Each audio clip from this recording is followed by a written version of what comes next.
টি-20 বিশ্বকাপের বাকি নেই 2 মাসও। ঠিক এই মুহূর্তে এমন দৃশ্য দুশ্চিন্তারই। সপ্তাহখানেক আগে মিরপুর স্টেডিয়ামে এভাবেই ক্যামেরার ফ্রেমে ধরা পড়েন সৌম্য সরকার। হাঁটতে হচ্ছিল ক্রাচে ভর দিয়ে। পুনর্বাসন প্রক্রিয়া এখন কেমন চলছে এই ক্রিকেটারের?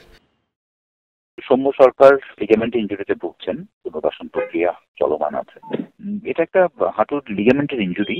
আমাদের বাংলাদেশের স্বনামধন্য যারা হাঁটু বিশেষজ্ঞ, হাঁটু চিকিৎসক আছেন স্যার, ওনাদের সঙ্গে আমরা আলোচনা করেছি, স্ক্যান করা হয়েছে। সম্মিলিত মতামত হচ্ছে যে এমন একটা ইনজুরি যেটা রক্ষণশীল ভাবে এটাকে ম্যানেজ করাটাই বেটার হবে। ওই লক্ষ্যে আমরা আগাচ্ছি। যে ইমপ্রুভমেন্ট আমরা দেখছি তাতে আমরা সন্তুষ্ট।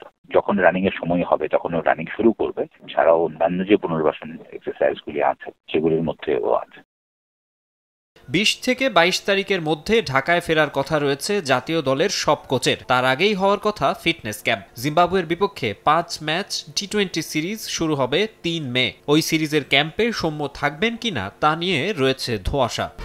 1, 2, 3 ঢাকায় জমি জিতে নিন 100% ক্যাশব্যাক সহ 20 কোটি টাকার পুরস্কার। আমরা আশাবাদী যে ওই সময় উনি যোগ দিতে পারবেন।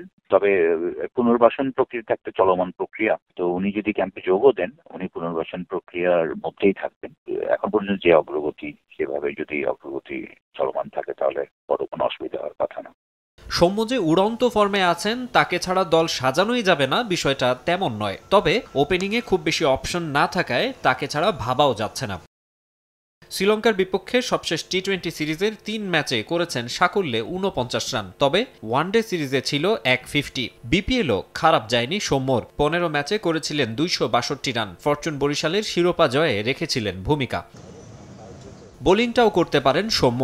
দরকার হলে তাকে দিয়ে কয়েকটা ওভার করিয়ে নিতে পারেন অধিনায়ক। তাই এই অলরাউন্ডারকে টি-20 বিশ্বকাপে শতভাগ ফিট হিসেবে পেতে বিশ্রামে রাখা হতে পারে জিম্বাবুয়ে সিরিজে।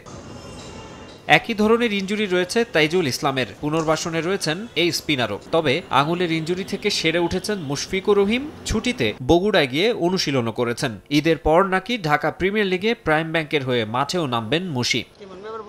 এদিকে হাঁটুর চোটে দীর্ঘদিন মাঠের বাইরে থাকা এবাদত হোসেনও ফেরার অপেক্ষায়। হালকা রান আপে বোলিং অনুশীলনও করছেন এই পেসার। মাকসুম আলম খান, সময় সংবাদ, ঢাকা।